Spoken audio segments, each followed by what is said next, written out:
ውጊያው ከተነሳ ውጤቱ ግልጽ ነው። ከዛ በኋላ አይሰራም። አሁን ማለት ጀመር ማለት ነው። ጦርነቱ ከተጀመረ የሚያቆመን የለም። ውጤቱ ግልጽ ነው። ጎረቤቶቻችን ከጋዛና ዩክሬን እንዲማሩ እንመክራለን። ጠቅላዩ ዶክተር አብይ ለኤርትራ ከባድ ማስጠንቀቂያ ላኩም። ለአሜሪካ ለቻይናና ሩሲያም ያሸማግሉን ጥያቄ መቅረቡን ተናግረዋል። ኤርትራ አፋጣኝ ምላሽ ሰጠች። የኤርትራው ማስታወቂያ ሚኒስቴር ባንዲራስ ሁለት ምላስ ሲሉ የ4 ኪሎ መንግስት በጸባጫሪነት ወንጅለዋል። ኤርትራ የቀጠለች የጦርነት ትንኮሳና በጎረቤት የውስጥ ጉዳይ ጣልቃ የመግባት ያረጀ የፖለቲካ ሴራ እንድታቆም በኢትዮጵያ በኩል ጠንካራ ማስጠንቀቂያ ደርሷታል። ዛሬ በተካሄደው የህዝብ ተወካዮች ስብሰባ ላይ ኤርትራን በተመለከተ ጥያቄ የቀረበላቸው ጠቅላይ ሚኒስትር አብይ አህመድ ከወትሮ በተለየና በጠንካራ ቃላቶች የታጀበ መልእክት ለኢሳያሱ ሻዕቢያ አስተላልፈዋል። ጦርነት ለመጀመር ባታስቡ ብለን እንደ ወዳጅ ጎረቤት እንመክራችኋለን ያሉት ጠቅላዩ የጦርነት አስከፊነት ከዩክሬንና ፓለስታይን ተማሩ፣ ኋላ እኔ የለሁበትም ሲሉ ወደ አስመራ መልእክታቸውን አሻግረዋል።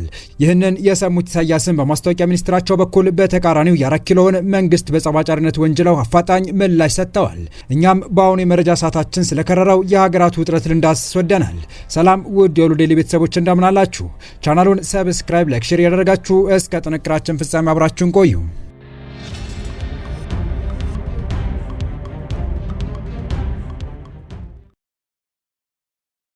ጠቅላይ ሚኒስትር አብይ አህመድ ከቀይ ባህርና ከኤርትራ ጋር በተያያዘ በሰጡት ማብራሪያ ውጊያው ከተነሳ ውጤቱ ግልጽ ነው፣ ያለን አስተማማኝ አቅም ነው፣ ማንም አያቆመንም ሲሉ አስጠነቀቁም።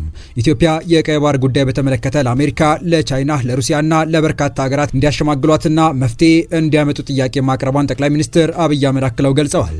በቀይ ባህር ምክንያት ከማንም ጋር የመዋጋት ፍላጎት የለንም ያሉት ጠቅላይ ሚኒስትሩ ውጊያ ከተነሳ ግን ውጤቱ ግልጽ እንደሆነ እና ሀገሪቱን ማንም እንደማያስቆማት ያስጠነቀቁ ዶክተር አብይ በዛሬው የፓርላማ መደበኛ ስብሰባ ላይ ስለ ቀይ ባህርና አሰብ ወደብ ለቀረቡላቸው ጥያቄዎች መልስ በሰጡበት ወቅት ሲሆን በዛሬው ዕለት ለጠቅላይ ሚኒስትር ጥያቄ የማቅረብ ዕድል ካገኙ 19 የፓርላማ አባላት መካከል በአራቱ ተነስቷል።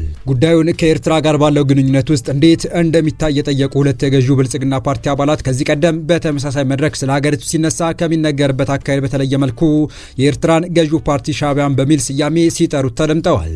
ከነሱ አንዱ የሆኑት በተወካዮች ምክር ቤት የውጭ ግንኙነትና ሰላም ቋሚ ኮሚቴ አባል ዶክተር ቶፊቅ አብዱላሂ ሻዕቢያ የጸረ ሰላም ኃይል ነው ብለዋል።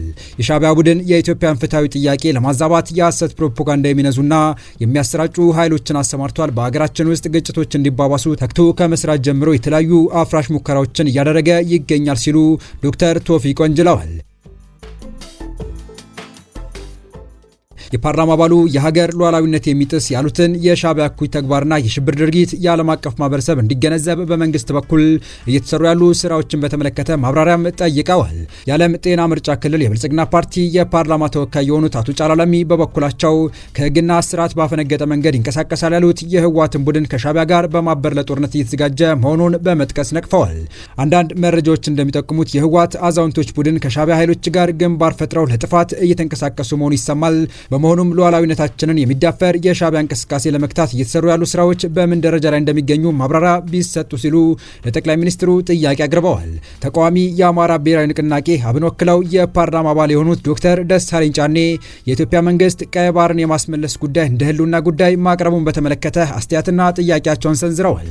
የኢትዮጵያ መንግስት ዋና ትኩረቱንና የፖለቲካ ጉልበቱን አጣዳፊ የውስጥ ቀውሶችን ከመፍታት ይልቅ በውጭ ጉዳይ ላይ እንዲያርፍ ማድረጉ የህዝብን ትኩረት ለመቀየር የተደረገ ጥረት ነው የሚል አስተያየት እንዲሰጥ አድርጓል ብለዋል። የፓርላማ አባሉ በሀገሪቱ ውስጥ ካለው የውስጥ ችግሮች ክብደት አኳያ መንግስት ይህንን ከፍተኛ ፖለቲካ አቅም ለውጫዊ ግብና ዓላማ ከማዋል ይልቅ ተመሳሳይ ጉልበትና ትኩረት የውስጥ ፖለቲካ ግጭቶችን ለመፍታትና ከራሱ ዜጎች ጋር ዘላቂ ሰላም ለማምጣት ለምን አይጠቀምበትም ሲሉም ዶክተር ደሳለኝ ጠይቀዋል።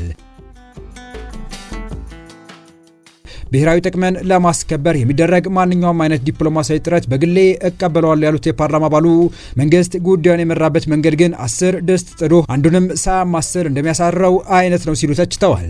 የኢትዮጵያ መንግስት ወደብ መጠቀምን በተመለከተ ከኤርትራ፣ ከሶማሊላንድ፣ ከጅቡቲና ከሶማሊያ ጋር በተለያዩ ጊዜያት ስምምነት ማድረጉን መግለጹን ዶክተር ደሳሌ ለዚህ አባባላቸው በማስረጃነት አቅርበዋል። አሁን ደግሞ ከኤርትራ ጋር በጦርነት ዋዜማ ላይ የምንገኝ ይመስለኛል። በሁለቱም ሀገራት በኩል የተሟላ የጦርነት ዝግጅት እየተደረገ እየተደረገ እንደሆነ በዓለም አቀፍ ማህበረሰብ ዘንድ በሰፊው ተሰግቷል ያሉት የፓርላማ አባሉ የባህር በር ጉዳይን አስመልክቶ ከኤርትራ ጋር የገባንበትን እሰጥ አገባ በሰላማዊ ህጋዊና ሰጥቶ መቀበልን መሰረት ባደረገ አካሄድ ብቻ እንዲፈታ እጠይቃለሁ ሲሉ የፓርላማ አባሉ አቋማቸውን ለጠቅላይ ሚኒስትሩ ገልጸዋል። ጠቅላይ ሚኒስትር አብይ ከቀይ ባህርና የባህር በር በተያያዘ ለተነሱላቸው ጥያቄዎች ምላሽ መስጠት የጀመሩት የብሔራዊ ጥቅም ጉዳይን በማንሳት ነው። ሁሉም ሀገር መጠኑ ይነስም ይብዛም ሀብቱም ይብዛ ይነስም ሁሉም ሀገር የተፈጥሮ ጸጋውን ለሌላው ሳይጎዳ የመጠቀም መብት አለው። ተፈጥሮ ያደላቸውን ሀብት በሌላ ላይ ጉዳት ሳያመጣ መጠቀም የሁሉም ሀገር መብት ነው ብለዋል። ኢትዮጵያ ብሔራዊ ጥቅሟን በሚመለከት ኢፍትሐዊና የበደል መጨረሻው በደል የተፈጸመባት ሀገር መሆኗን አብይ በማብራራቸው ላይ ጠቁመዋል። ይህን ጉዳይ ለመናገር ክልከላ ሊደረግባቸው እንደማይገባ ያሳሰቡት ጠቅላይ ሚኒስትሩ ኢፍትሐዊና ኢርታዊ ውሳኔ ባለበት ሁኔታ የተሟላ ሰላም ሊፈጠር እንደማይችል አስገንዝበዋል። ጦርነት የለም ማለት የተኩስ ድምፅ አይሰማ ማለት አይደለም። እውነተኛ ፍትህ ካልተረጋገጠ በማንኛውም ሰዓት ጦርነት ሊፈጠር ይችላል ሲሉም አብይ አክለዋል። ኢትዮጵያ በቀይ ባህር ላይ ያላት ጥያቄ ህጋዊ፣ ታሪካዊ፣ መልክዓ ምድራዊና ኢኮኖሚያዊ ነው ብለን እናምናለን ያሉት ጠቅላይ ሚኒስትሩ ይህ ጉዳይ ከውጊያ ይልቅ በህጋዊ መንገድና በንግግር ሊፈታ ይችላል የሚለውን አቋማቸውን በማብራራቸው ደጋግመው አንጸባርቀዋል። ኢትዮጵያ ቀይ ባህርን ለማጣት 30 ዓመት ከዛ በላይ የወሰደ ትግል ነበር። በ30 ዓመት ትግል ውስጥ በብዙዎች ርብርብ ነው ኢትዮጵያ ያጣችው። ሌላ 30 ዓመት ያስፈልጋታል ብዬ አላስብም። በተረጋጋ መንገድ፣ በሰከነ መንገድ በውይይት መሄድ በጣም አስፈላጊ ነገር ነው። የፈለገ ብንወያይ ግን ለማጣት የፈጀውን 30 ዓመት ለማግኘት ይፈጅብናል ብዬ ግን አላስብም ሲሉም ለፓርላማ አባላት ተናግረዋል። ኢትዮጵያ ቅድሚያ የምትሰጠው ሰላምና ንግግር መሆኑን ያስረዱት ጠቅላይ ሚኒስትር አብይ ሀገሪቱ ቀይ ባህርን መጠቀሟ አይቀሬ ስለሆነ በጉዳዩ ላይ እንዲያሸማግሏቸው ለበርካታ ሀገራት ጥያቄ ማቅረባቸውን ተናግረዋል። የሽምግልናና የመፍትሄ አምጡልን ጥያቄ ከቀረበላቸው ሀገራት መካከል አሜሪካ፣ ቻይናና ሩሲያ እንደሚገኙበትም ጠቅላይ ሚኒስትሩ ጠቁመዋል። ተመሳሳይ ጥያቄዎች ለሌሎች የአውሮፓና የአፍሪካ ሀገራት እንደቀረቡ አብይ በማብራራቸው ቢያነሱም ማንነታቸውን ከመጥቀስ ተቆጥበዋል። ይህንን ጥያቄ የሚቀበሉ ሀገራት አዎ እናሸማግላቸዋለን፣ ሰላም ያስፈልጋል እያሉ ማዘናጋት ከሆነ ግን ጉዳዩ ብዙ የሚሄድ አይመስለኝም ሲሉ ጠቅላይ ሚኒስትሩ የማሸማገል ፍላጎት ላላቸው አካላት ማሳሰቢያ ሰጥተዋል። ኢትዮጵያ የነበራትን የባህር በር በአንድ ቀን እንዳላጣችው ሁሉ በአንድ ቀን እንደማትመልሰው ያስገነዘቡት አብይ ጉዳዩ ተፈጥሯዊ ሂደቱን ተከትሎ የሚሄድ በመሆኑ እንደማይቆም ተናግረዋል። ኢትዮጵያ ቀይ ባህር እንደሚያስፈልጋት ከለውጡ በፊትም እናምን ነበር፣ እናገር ነበር። ያኔ መደመጥ አንችልም። ከጀመርንበት ቀን አንስቶ ግን ንግግሩ አለ። ያ ንግግር ግን ሰላማዊ መሆን አለበት ሲሉም አብይ በጉዳዩ ላይ ያላቸውን አቋም ወደ ስልጣን ከመምጣታቸው በፊትም የሚያቀነቅኑት እንደነበር አስረድተዋል። ጠቅላይ ሚኒስትሩ ከዚህ ቀደም በነበራቸው የፓርላማ ተመሳሳይ ስብሰባዎች ላይ ሲናገሩ እንደተደመጠው ዛሬም ከማንም ጋር የመዋጋት ፍላጎት የለንም ሲሉ ደጋግመው ማረጋገጫ ለመስጠት ሲሞክሩ ተስተውለዋል። በዚህ ማረጋገጫቸው ላይ የኤርትራን ህዝብም በስም ጠቅሰውም አንስተዋል። የኤርትራ ህዝብ አሁንም ወንድም ህዝብ ነው፣ ምስኪን ህዝብ ነው፣ ሀገሩን ለቆ እየተሰደደ ያለ ህዝብ ነው። ከዚህ ህዝብ ጋር በጋራ መስራት መተባበር ፍላጎታችን ነው። በፍጹም የውጊያ ምሻት የለንም ብለዋል አብይ። ከማንም ጋር የመዋጋት ፍላጎት የለንም። ለምን ውጊያው ከተነሳ ውጤቱ ግልጽ ነው። ከዚያ በኋላ እየየ አይሰራም። አሁን አለመጀመር ነው ሲሉም ማስጠንቀቂያ ያዘለ ንግግራቸውን ጉዳዩ ለሚመለከታቸው አካላት አስተላልፈዋል። ጠቅላይ ሚኒስትሩ ውጊያ ቢቀሰቀስ እንደ ከዚህ ቀደሙ ጊዜያት አጋዥ ሀገራትና ኃይሎች እንደማይኖሩ አበክረው አሳስበዋል። ከዚህ ቀደም በተካሄደ የፓርላማ ስብሰባ ላይ ለትግራይ ኃይሎች የሰጡትን ማሳሰቢያም ከቀይ ባህር ጋር በሰጡት ማብራሪያ ላይ በድጋሚ ተጠቅመውታል። አሁን በውጊያ እንትና ያግዘኛል እንትና የሚባል ነገር የለም።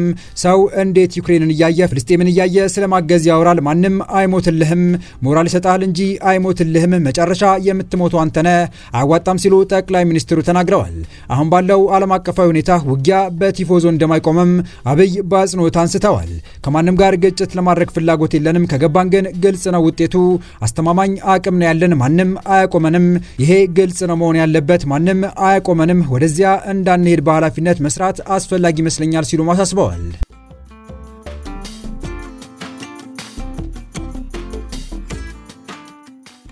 ይህ በእንዲህ እንዳለ ኤርትራ በማስታወቂያ ሚኒስትሯ የማነ ገብረ መስቀል በኩል አፋጣኝ ምላሽ ሰጥታለች።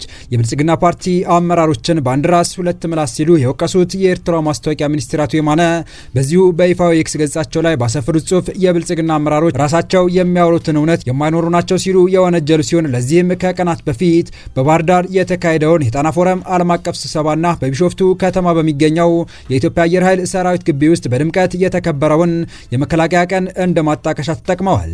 ባሳለፍነው ሳምንት መጨረሻ በባህር ዳር ከተማ በተካሄደው የጣና ፎረም ስብሰባ ላይ የኢትዮጵያ መንግስት ባለስልጣናት የቀጠናውን ሰላምና መረጋጋት ለማስጠበቅ ቃል መግባታቸውን የጠቀሱት አቶ የማነ ሲቀጥሉ፣ በሌላ በኩል ደግሞ ከቀናት በፊት በተከበረው የሰራዊቱ ቀን ላይ የተገኙት ፊልድ ማርሻል ብርሃኑ ጁላና ቫይስ አድሚራል ክንዱ ገዙ በባህር በር ጉዳይ ላይ ዝግጁ መሆናቸውንና ሻዕቢያን እንደማይታገሱ መግለጻቸውን ጠቅሰው ይህም ስለ ሰላም ባወሩበት አንደበት ኤርትራን ስለ መውረር መናገራቸው በአንድ አፍ ሁለት ምላስ ነው ሲሉ ኮንነዋል።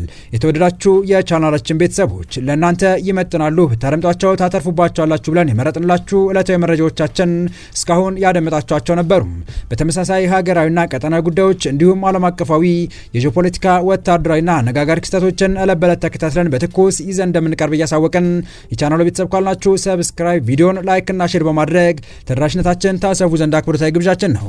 አበቃን። ሰናይ ጊዜን ተመኘን።